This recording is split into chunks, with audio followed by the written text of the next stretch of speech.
Karambola sa DWIC.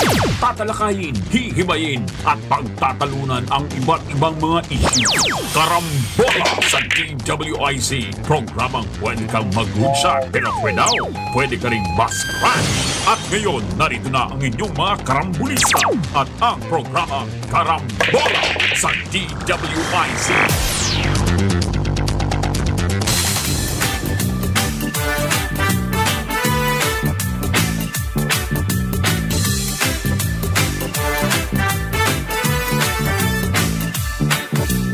Gising sa umaga kasabay ng almusal, nakatutok sa programang may kabuluhan. Walang paligoy-ligoy, diretso na sa punto, walang peke dito, totoong balita lamang.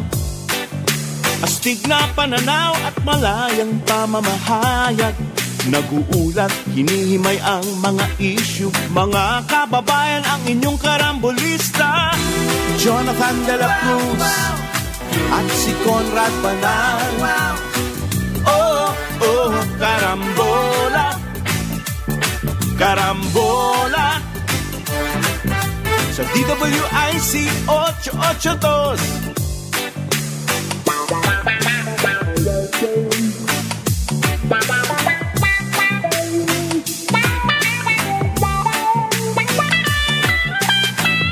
Kaya tumutok na at huwag bibitaw. Alamin ang nangyayari sa bayan nating mahal. Oh,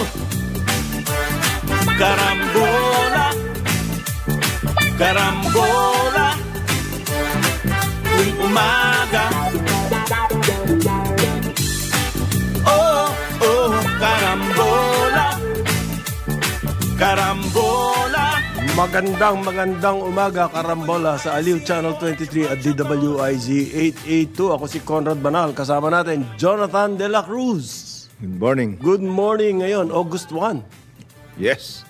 Una ng Agosto. Ghost month. Ano okay. bang umpisa ng Ghost month? Mapapanood ang Karambola sa aming website, www.dwiz882.com. Live tayo sa Facebook at YouTube. Follow, like, share, subscribe, comment. Okay? Mapapanood din ang Karambola sa Aliw, Channel 23. Yan po ay free TV. Sa Signal, Channel 23 din yan. Sa Skylight, sa Satellite, ay Channel 24. 27 po sa GMA for the Wax. Sky. Sa Sky ay channel, nakalimutan ko na kung anong channel. Baka 79 yan. 27. Channel 27 ba? O ganun. Basta, hanapin nyo na lang po, akyat baba, at makikita nyo na doon ang Karambola or Aliw Channel 23. DWIZ sa radyo. Yan. Happy birthday muna sa aking kaibigan, si Francis Chua. Ang mga Chinese, kung sabihin nyo, Chua. Hindi naman Chua eh. Mga Pilipino lang nagsasabi nun. Na Chua. Si Boss Francis ay dating Pangulo ng Federation of Filipino-Chinese Chambers of Commerce and Industry. Yan. Francis Chua. Okay, ang amin pong for GMA for the Box 25, TV Plus 27. Sky Cable. Ang Sky Cable, wala na ata Sky eh. Meron. Marami pa silang marami pa silang subscribers. Hindi naman nawala yun. Okay. Eto po, nag-resign na raw parin Jonathan. Oo. Si Secretary... Sayang, mamimiss natin siya. Super, mamimiss natin Mamimiss yan. mo ba siya, pare? Oo, siyempre. Wala na tayong kakausap. Wala naman pong dahilang binigay, kundi babalik na raw siya sa private sector. So, yun lang po ang sinabi niya, babalik na siya sa private sector. So, wala pa pong kapalit, pero Merong mga ugong-ugong na maaring si Arsenio Balisacan ng NEDA ang ilagay dyan, or ang National Economic Development or ang Secretary ng Special Assistant. Presidential Advisor on Investments and Economic Affairs, si Frederick Go. Ito po yung taga Gokongwei Group of Companies. Malapit daw yan sa... Malapit. Ang importante sa tingin ko, paring Conrad, ang sa DTI, no? Kasi ang dami na natin trade agreements. We know where we are supposed to be trading. What country, what particular... No? Yung product development natin at saka yung ramping up of our facilities in order to be able to compete in the export market. Yun ang tingin ko kailangan ayusin. During his 2 years, laglag ang exports We go back to the basics. Okay. Ang nakuha natin sa DTI, puro statistics ang sinasabi po ng private sector, ang kailangan dyan sa trade and industry ay action man, problem solver. Sa halos lahat kasi more than ideas. Okay? More than statistics. Kasi nailatag na yung ating industrial development plan. Matagal na nailatag yan. Alam na natin kung paano ang gagawin. At alam din natin kung ano problema natin. Yes. Maliwanag yun. Ang sa manufacturing, kailangan po ng panibagong direksyon. Na ituturo ba natin yun? Yung manufacturing kasi natin, masyadong asa sa imported na raw materials. Na components. Walang link o napakahina ng linkage sa local ng manufacturing natin doon sa ating mga local raw materials like food, like minerals. Okay? Yan ang problema natin. Minerals po kailangan ng linkage yan sa manufacturing. Yung agricultural exports. I never Baring Conrad, hindi ko narinig ang Department of Trade and Industry na nag-isip o nagsalita tungkol doon sa dati na nating mga competitive agricultural exports. Like coconut, for example. Okay. Of course, pineapple, ayos na yan. Pero there are other bananas. There are other things that can be done with all of these products because para yan rin yan yung sa mining If you just work on the basis of the primary product, wala na yung processing at lahat, talagang mahirapan ka. So ang exports po natin ay puro raw materials coming from abroad. Ibig sabihin yan, maliit ang naitutulong sa ating balance of payments. Diba? Samantalang kung 100% value add, ang laki niyan. Malaki. Ngayon, ang ating industries, export, semiconductor, raw material yan galing abroad. Tapos sila pa pinakamaiingay. Ang daming incentives niyan. Ang daming mga incentives niyan. So yung pag-aaral po ng mga incentives, nakita, itong mga to, nagpapasasa lang dito. Ngayon, we're trying to appease them, babaguhin daw yung yung incentives law para sa kanila. Pero ito ang magandang, ito okay na to. So, ang pinag-uusapan ngayon, parang John, at sino kapalit Hindi, dapat ngayon, yung kapalit, kinakabahan sila, baka the same style. Hindi nga. Na idea man. Hindi lang yon. Hindi lang sa idea man. You'll just go with the flow. Hindi mo na tinignan yung plataforma mo. Nasaan ka ngayon. Parang yung sinasabi ng mga ibang mga leaders, what have we done with our programs? Because if we are going to repeat the same old policies, tweaking here, tweaking there, na wala man lang pagbabago, talagang talo tayo.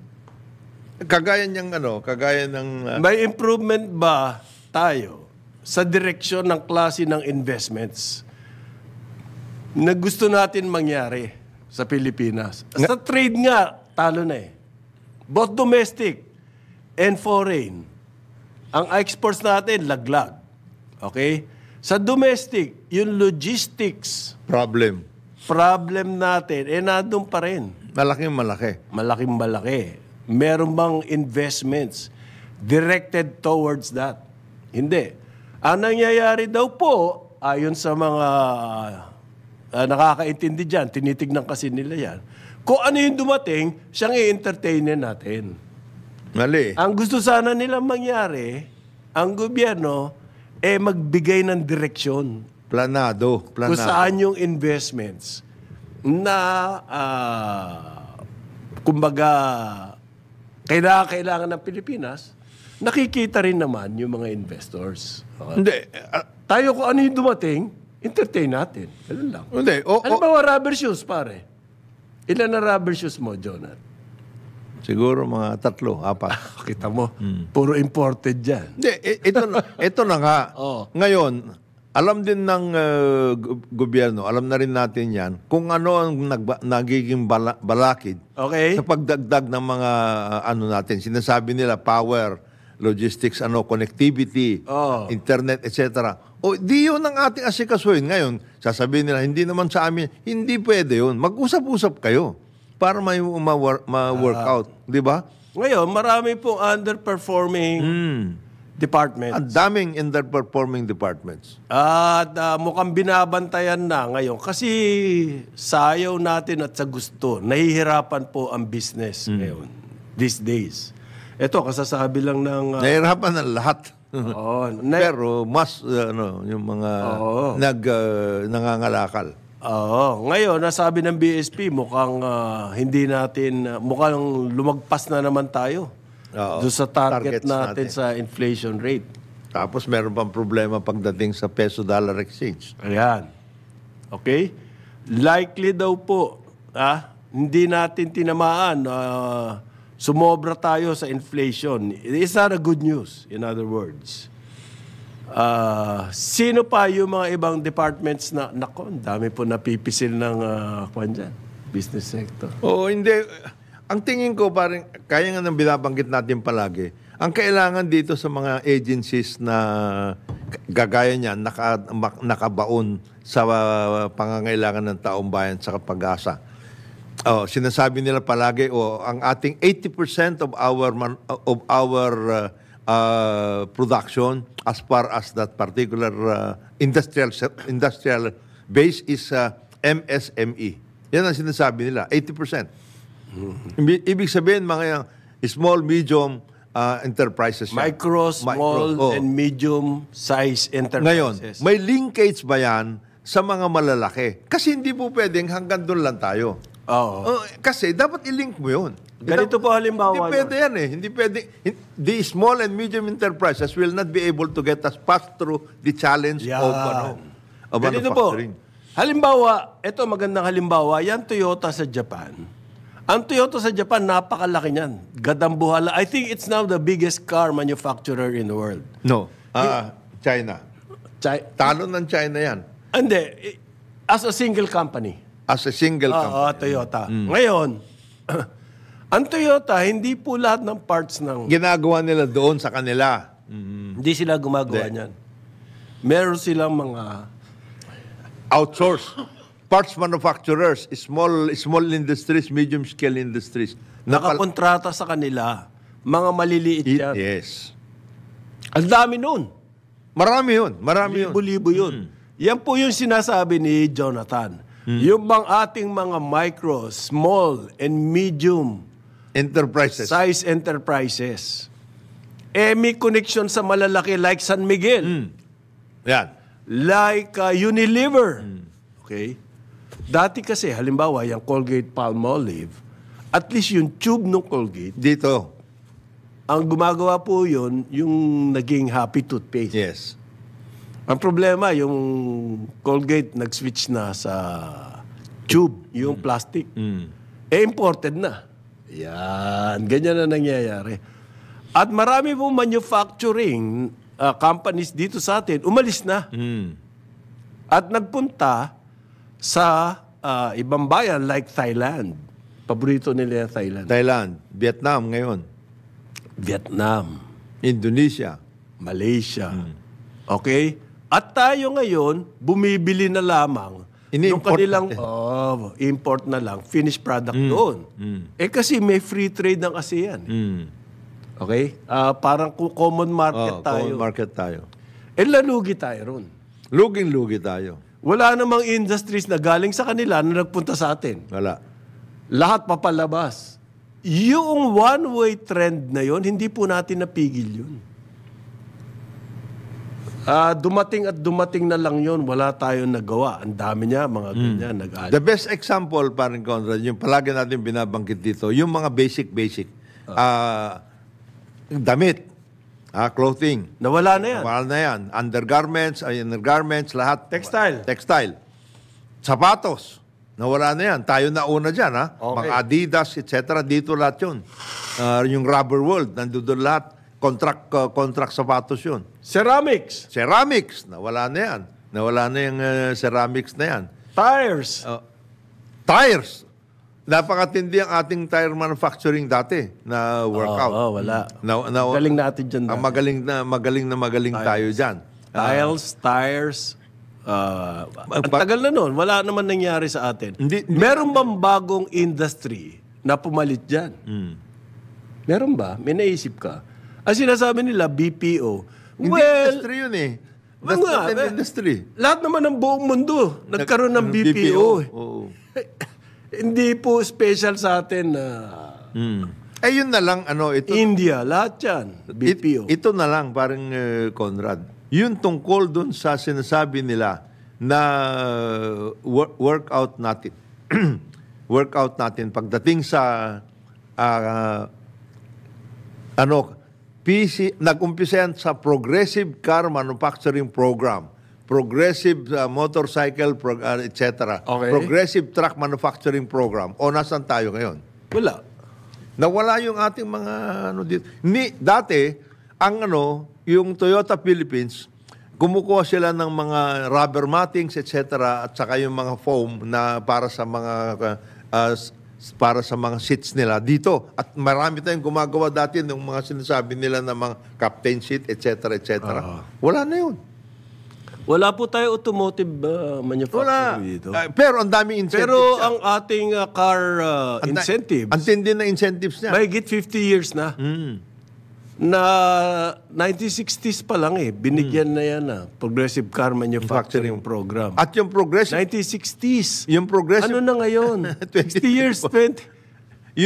At wala pa tayong car manufacturing industry. Yung Progressive Car Manufacturing Program, natatandaan ko pa rin, Conrad, kaya nagkaroon ng Ford stamping plant dyan sa Maribeles. Nagsara din yan? Nagsara yun. Okay. Ang balak po kasi hindi naman talaga magkaroon ng Filipino brand cars. Kung hindi, tayo ay maging manufacturer ng auto parts. Yung mga manufacture nating auto parts dito, export natin sa Thailand. Halimbawa, na doon sila nag-assemble. Okay? Or sa Japan, or sa Korea, or kung saan man. Hindi po nangyari yan in the past 60 years. Why? Kasi po, itong mga car companies natin, namihasa sa import na lang ng import. Tapos na lang tayo dito. May mali ata sa policy. Maling-mali talaga yun. Nagkaroon tayo at some point in time, nung tungkol doon sa mga, yung mga Tamaraw, etc., ganon. Tapos yung mga... Hindi, imported din ang parts nun. Parts nun. Pero... Lahat po. 100% imported yun. Bukod tangi siguro sa baterya. Pero ngayon, marami na rin imported na baterya. Paano yan? Nawala rin yung battery manufacturing natin dito. So yung mga think tank po, yung mga economic think tank, sinasabi, baka kailangan i-review natin ang direksyon ng ating manufacturing, saan papunta. Ang pinakamalaking pag-asa daw natin, yung linkage ng agro-industrial. Oh yes, matagal na natin sinasabi yun. Pero ang prerequisite o ang pangangailangan po bago mangyari yon ay lumakas ang ating agriculture. Papunta ba tayo ron, Parin Jonat, sa tingin mo? Malakas na ba ang ating... Yan yung tinatawag natin na pag ganun-ganun yan pag ganun-ganun. Boom and bust. At saka, pinatay na nga natin yung mga basics natin. Halimbawa na lang yung sinasabi natin tungkol sa coconut industry. O nasan na yung mga cocoa oil mills natin? Di ba pinagwawala? May linkage na dati yan. Mayroon na. Kompleto yung... Hindi, yung coconut oil mills, pag-aari ng gobyerno, ibinigay pa sa private sector at ngayon, palm oil na ang pinoprocess. Diyan po sa Davao. At ang may-ari niyan, yung MVP Group, Manny Pangilinan Group. Pumibili sila ng palm oil galing sa labas. Indonesia. Ang isang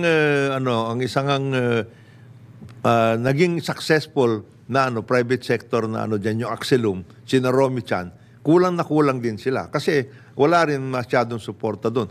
But ang kanila lang, very limited din yung kanilang product lines. Samantalang ang coconut, ang daming product lines yan. Okay. Diyan po daw, mas maraming trabahong mapupundar. Diyan sa manufacturing. Ang perception ng ating manufacturing pabagsak. Okay? Isang problema dun po yung power. Susunod na problema, tumataas ang sahod. Ay yung pagtaas ng sahod, hindi mo maiwasan yun. Dahil tumataas ang presyo ng bilihin. Paano mong isusolve yun? So yung sa power, meron tayong solusyon dyan. Number 3, traffic. Ang problema, logistics. Ang sinasabi solusyon dyan, get out of Metro Manila. Doon na kayo, Calabar Zone, Central Luzon, wherever, no? Or Visayas, Mindanao, ganyan. Yan ang solusyon. Pero matagal pa po yun. Hindi agad-agad yun, yung problema natin sa logistics. Number 4, yung corruption. Pag tinignan nyo po yung World Economic Forum, meron silang mga ganyan Survey of Chief Executive Officers. Kung anong tingin nila sa Pilipinas. Ang number 1 na problema natin, siyempre, infra. Kasama doon yung infra, masosolve mo doon yung kuryente, yung internet, utilities, at saka yung traffic. Number 1 na problema natin yan, infra. Nandoon din yung sinasabi natin kanina, yung corruption. Nandoon din po. Pagkatapos yung policy framework, medyo pabago-bago. Okay? At matagal na natin alam yan, pare. Kaya nga yung infra, build na since the time of Duterte. Yan na po ang ating pinagkakaabalahan. Ngayon, next year, magkano ang infra project? Magkano ang budget? 1.5 trillion? Mga ganun So, alam po natin yun, kaya gumagawa ng paraan doon. Ang hindi pa natin masyadong nape-perfect ay ang corruption. At saka yung policy. Sabi po nila, magkadugtong daw yung policy at saka yung corruption. Okay?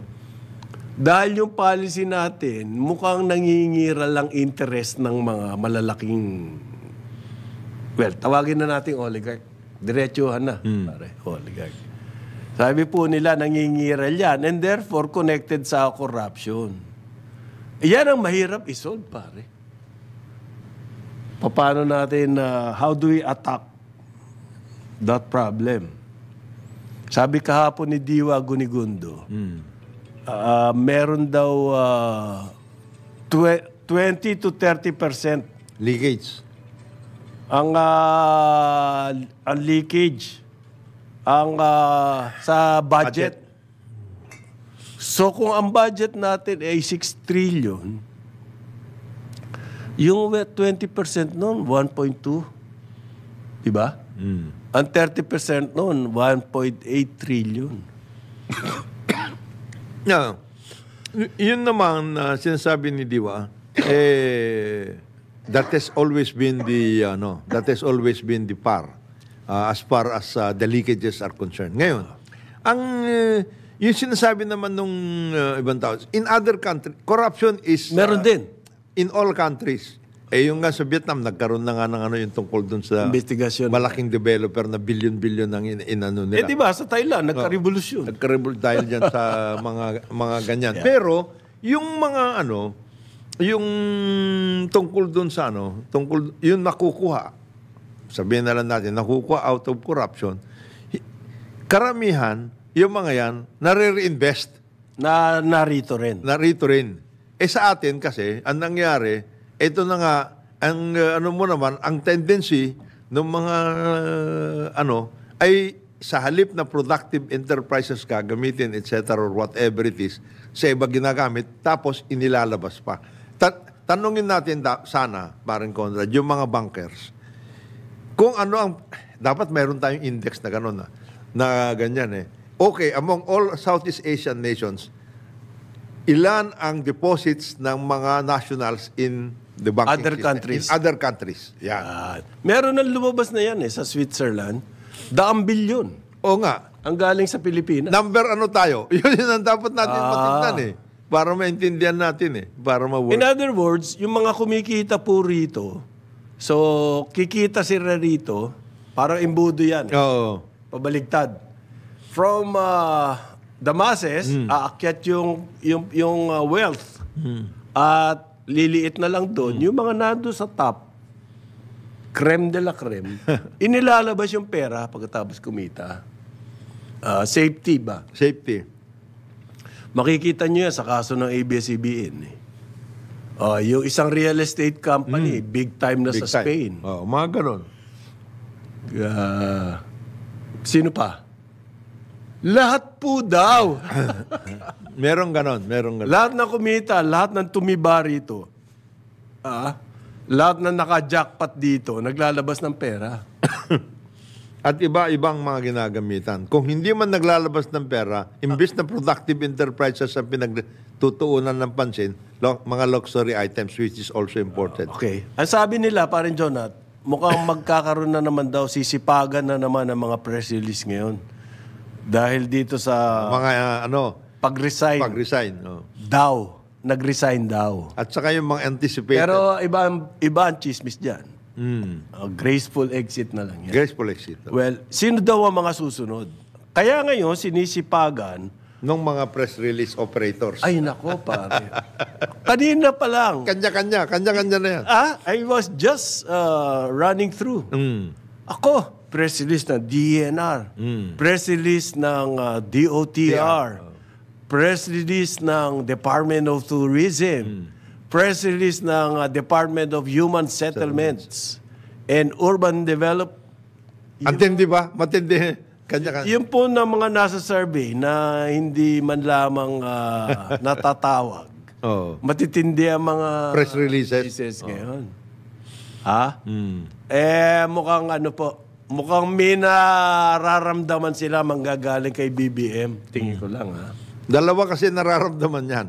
Una, yung manggagaling kay Presidente. Okay. Number 2, yung manggagaling sa scrutiny ng kanilang budget proposals. Ayun. Yan. Nako. Oo nga, malapit na yan. Hindi, ngayon mag-uumpisa August Ay, 30 ng umaga, karambola sa Aliw Channel 23 at DWIZ 882. Karambola sa DWIZ.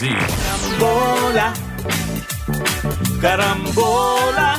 Balik tayo, karambola, sa Aliw Channel 23 at DWIZ 882. Ako si Conrad Banal. Kasama natin, Jonathan De La Cruz. Good morning. Good morning. Pagpatuloy po natin ang ating panalangin para dito sa ating mga atleta sa Paris Olympics. Wow, yan. May naka-breakthrough sa boxing. Si Paalam ata ba? Carlo Paalam tsaka si Nesty Petesio. Yung dalawa. Dalawa, nalaglag na eh. Oo. Ngayon, si Kaloy, nako.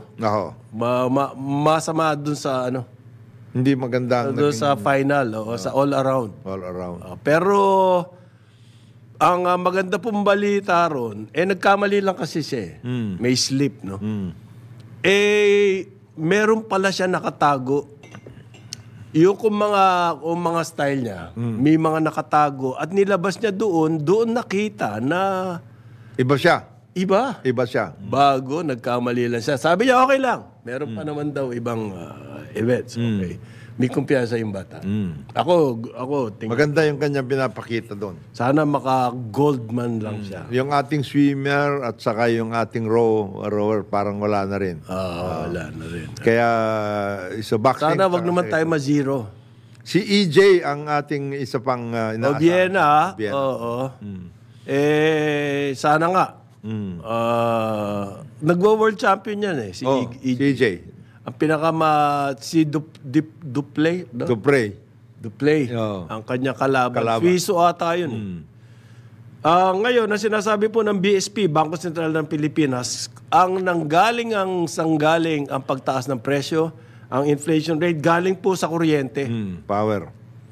Tapos, vegetables, fruits, and meat. Nako. Ayan. Wala na po yung bigas. Okay? At ang tingin nila, expectation daw ng lower price ng bigas ang umiiral ngayon. So, hindi na bigas ang problema. Mukhang mali ata ang timing ng DA. Naglalabas sila ng ano ngayon? Launch po, Rice for All. Rice for all. 45. 4 na kadiwa sites daw yan. Sana ma-sustain lang. Ang alam mo, ito Unsustainable to pa. yung mga programs na ganyan, o yung mga palabas, sana lang yung Palabas? gawin natin yung mga sustainable activity. Parang ano yan, palabas, parang ano, Sine. sine. May teaser. May palabas. 45 pesos daw per kilo, pero 4 na kadiwa lang. Ilang kaya ang makakabili doon? Tsaka very limited yung time. So, pag po ganyan, maglalabas pa ng press release at ang naku-quote pa doon sa press release, ang secretary mismo, nagiging katawa-tawa kayo, DA. 4 na kadiwa, ilan ang maseserban noon? Okay? Tatakawin nyo lang ang Ang mga taong bayan. Magagalit lang sa inyo yan. Baka magkarayot pa doon. Yun ang problema dyan dahil mag-uunahan eh. Hahanapin mo ngayon kung nasan yung kadiwa. Meron kayong ganyan, Rice for All. Hindi naman lahat yan eh. So, hindi po makakasolve ng problema yan. In other words, it's just a deodorant. Ang baho, Ay. gusto nyo lang matago na sandali. And it will not work. Okay? Ayon sa Central Bank, ang nakaka-apekto ngayon sa amin dito ay ang pagtaas ng presyo ng gulay, prutas, at saka karne. Diyan kayo mag-concentrate ngayon. Kasi yung bigas medyo... Yung pong July figure ng Central Bank, wala pa dun yung epekto ni... Karina. What's her name? Karina. Sabi ng agriculture, ang damage daw yan. Umaabot na sa 5 billion pesos worth. Farm gate price yun, ha? Hindi po retail price yun. Tapos, this month, 2 hanggang 3 bagyo ang hinahanap. So, mas interested po, advice lang, unsolicited. Mas interested yung mga tao, anong gagawin nyo, DA. Damage ng bagyo. May bagyong darating. Tumataas ang presyo ng gulay, ng prutas, ng karne. Tapos ang press release nyo, 45 pesos ang bigas. Sa 4 na kadiwa. Ayos. Ewan ko, baka sayang lang yung pinasasahod dyan sa mga... Hindi kaya? Hindi naman siguro. Well, trying their best. Let us just put it that way. Okay, trying. Maayos kayo. Pero sa dami ng mga programa na nakalaan dyan, ayun ang gusto natin maintindihan. Paano natin sisikapin na ito'y magiging sustainable ang mga activities dyan. Press release naman ng Department of Tourism, pasalamat daw kay BBM. Record-breaking daw ang tourism. Saan yun nakuha yung figure na yun? Record-break. Ang sinasite nila, yung contribution ng tourism sa GDP, which is doubtful. Ang hirap pong compute niyan eh. It's all guesstimates. Hula. Yung hula, ine-estimate nyo pa. Guesstimates. Sobrang lala. So yun ang kanilang basis kung bakit daw record-breaking ang tourism. Ang tourism. Samantalang sabi ng mga foreign survey companies, kulela tayo dito sa recovery. Yung mga ibang bayan naka-recover na sila ng pre-pandemic tourist arrivals. Tayo, 70% na nga lang yung target natin noong pre-pandemic. Hindi pa tayo makaka... Hindi pa natin maabutan. Mas maano na... mas maano mas na metric yon, mas factual na metric yon yung arrivals kaysa sa contribution to Sa GDP. GDP. Ganun nila nilalaro yung statistics. Parang yung sinasabi ni Galing daw ng BBM administration at na... Parang Ibig sabihin, magaling yung tourism. Parang yung sinasabi ni Diwa kapon, dating Deputy Governor Gunigundo. Ng BSP. Oo. Magkaiba yung pledges at saka yung inward remittance ng foreign. Magkaiba ba yun? Magkaiba na. Ang panay naririnig natin sa DTI kung magkano yung pledges na register Versus actual na pumapasok. inward remittance foreign direct investments. Sabi nga po ni Diwa, negative pa tayo. Hanggang ngayon. And Ibig sabihin, may lumabas pa na pera kesa sa pumasok na pera ng foreign investors. Okay? Dito naman, sa oil spill. Nako, yan. Meron ng pangatlo. May pangatlo ng tanker na lumubog. Aray. Meron na. So, tingnan natin how we are responding to this properly. State of calamity na raw. 8 bayan. towns dyan sa Cavite. Ayan, umabot na sa Cavite. Galing sa Bataan yun. So, ito yung Terra Nova pa lang to. Asan yung pangatlo? doon din, Bataan. Bakit ang dami? Oh, lumayag eh. Nung papasok yung bagyo, pinalayag eh. Lakas ang loob Malakas ang loob. Oo. Buo ang loob. Sira ulo. Hindi pwede yung buong loob mo di ba? Di babangka ka sa mga alon ng So, ban na po ang shellfish. Diyan sa Muna ngayon, dyan sa party na yan. ng Cavite. Ano ba yan? Bacoor, Kawit, Nobeleta, Rosario, Tanza, Naik, Maragondon, at saka Ternate. Meantime, ang DNRO ay... May laboratory. Hindi naman. Wala, tumahimik. Tumahimik doon sa laboratory. Tumahimik sa laboratory kasi wala use yun At ang Coast Guard naman ay tuloy-tuloy daw silang naglilinis. Meron naman talaga naglilinis. Meron. Pero 2-3 tao. Ang problema doon is yung capability ng Coast Guard to handle these things At this point, sila ba'y properly Meron ba tayong resources? May proper resources. Hindi dapat sagot ng DNR yan, pare. Alam mo, yung how to handle. Anong gagawin kapag may nangyari yan? Coast Guard ba yan?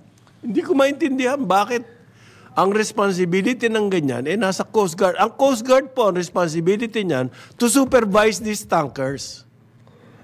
Okay, ang licensing niyan nasa Marina. Sino magpapatupad nun? Kung sumusunod ba itong mga to? Coast Guard. Pagdating nagkaroon ng oil spill, anong malay ng Coast Guard dyan, pare? They can only put the boom. It's kumbaga po, otoridad dyan Yung otoridad, gagawin mo panlinis, tagalinis. Anong dapat dyan, nasa DNR yun. Pero wala tayong maasahan sa DNR, kaya yung Coast Guard, yung gumagawa na hindi naman nila alam kung anong ginagawa nila. Paano yan? O kaya Paano tayo? very limited ang nila, resources o kaya O personnel. knowledge. O know-how. Ang know-how po dapat nasa DNR. Pagdating sa mga ganyan. Okay. Environment Protection Agency sila meron yung bang kakabiyahe ng ating DNR Secretary. Hindi ba siya nakapag-uwi man lang ng mga idea, best practices? Pag may mga nangyaring ganyang oil spill? O namasyal lang siya? Meron naman siguro. Meron. Very good. Meron. Meron naman. Gusto ho namin makita sana. Oo. Kung meron man. Ang sumasagot sa ngayon, parang Conrad, yan yung mga asosasyon, International Association of Tankers at saka yung insurance group. Kasi sila tinatamaan dito pagdating dyan. So sila na ngayon na sumasagot. Ang problema niya, magmamahal ang ating premium. Saka sa dalas ng ating maritime mishaps or accidents, lahat po ng Haulers natin. lahat Haulers. ng vessels dito sa Yes. Pilipinas, tataas ang premium premium. yan. Kanino babawiin yun? Eh di sa... Alangan naman kay Most Travel. Hindi po sa atin ang... Sa atin lahat yun ang bagsak nun. alangan naman sa Coast Guard. Babawiin yung... Hindi. Sa atin po ang bagsak niyan. So, yan ba malinaw sa kanila yan? Na yung licensing and everything, yung inspection, nasa marina yan. Yung implementation, yung authority, monitoring, everything, Coast Guard yan. Pagdating sa aksidente Sa aksidente, pag meron po danger sa environment, DNR yan. So, ang daming turuan ngayon. Oo. Yan ang matindi ngayon. Kanya-kanya statements ngayon yan. Ganun ba yun? Pag nag-statement ka, Tapos na. ligtas na. Ligtas na. Ay, nasabi ko na eh. Ganyan ka na. Para ka nagugas ng kamay na. Ayos na. Nagpadala na kami ng laboratorio dyan. Okay. DNR, ano pa ba? DPWH. Naku po. Ito. Nagalit na galit ang mga senador. Hindi sumipot. Hindi po sumipot sa investigasyon ang mga matataas na opisyal ng DPWH dito tungkol sa flood control. Yan ang mga department na nakasalan eh. DNR, Tourism, Agriculture, DPWH, Transportation. Nako. 22 senators po pumirma. Sinasabi, DOTR, wala naman nangyayari dyan sa modernization. I-review nyo muna yan. Bago kayo magpatupad ulit. Hindi, ang tigas na ulo eh. Hindi, 80% na kasi. Sabi nila. Ang implementation ng modernization. 80% na 80% po ang sinasabi nyo, nag-consolidate. Yes. Hindi po yun yung modernization. First step lang yun. Yung first step nga, hindi kayo naka 100% eh. Tingin nyo, umaandar yung programa. Ang punto po ng mga senador, kapag ganyan kakupad dyan, 2017 pa, 2024 na ngayon, at wala pa nangyayari, there's something wrong with it. I-review nyo. Tahimik sila doon. It is progressing as scheduled Yes. now. By year 2077, bibili na sila ng mga bagong jeep.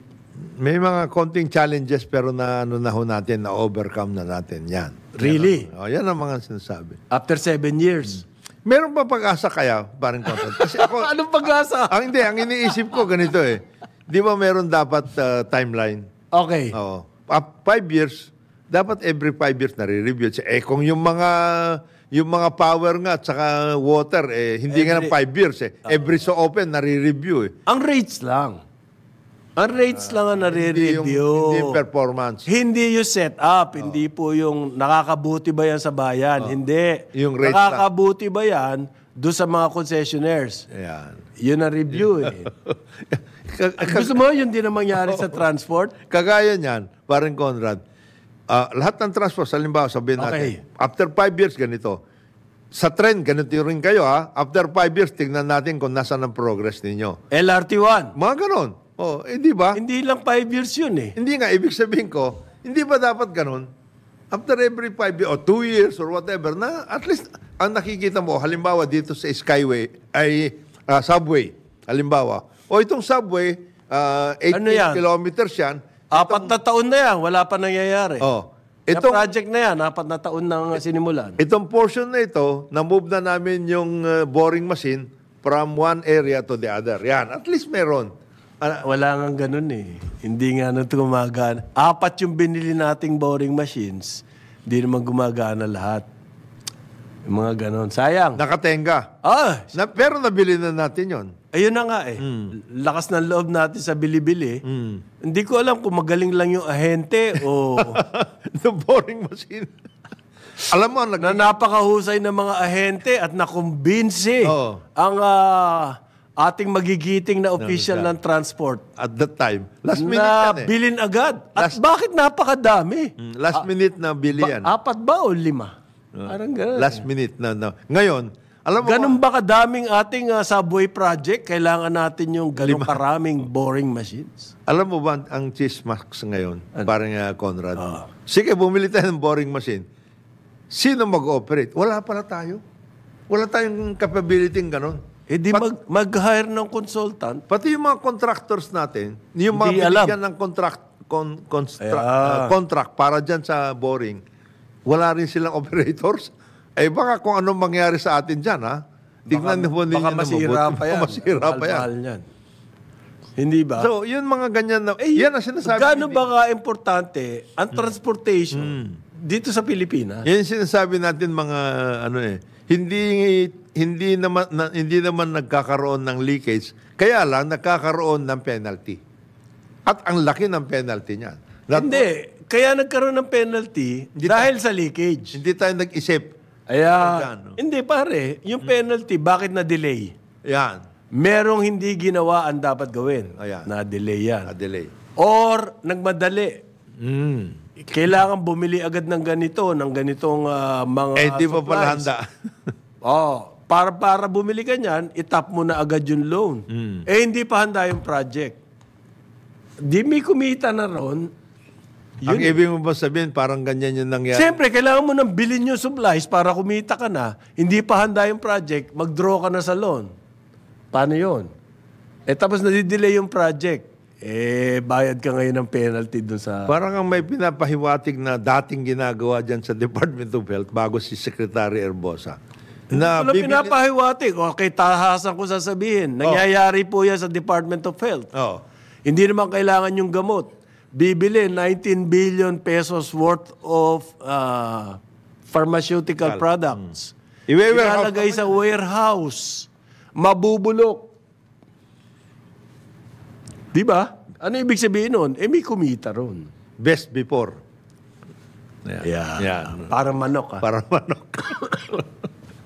Yan, ganyan yung mga leakages. Ganyan nangyayari. Sinasabi ni Diwa.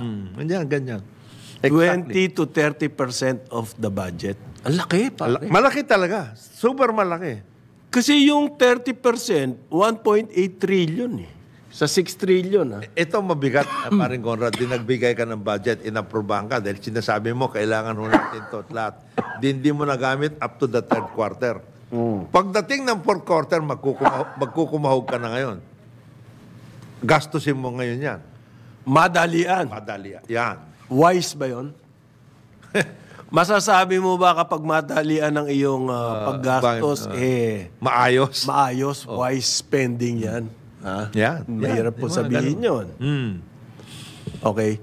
Ang, gano, sabi nga, pare, logistics transportation po yan, basically.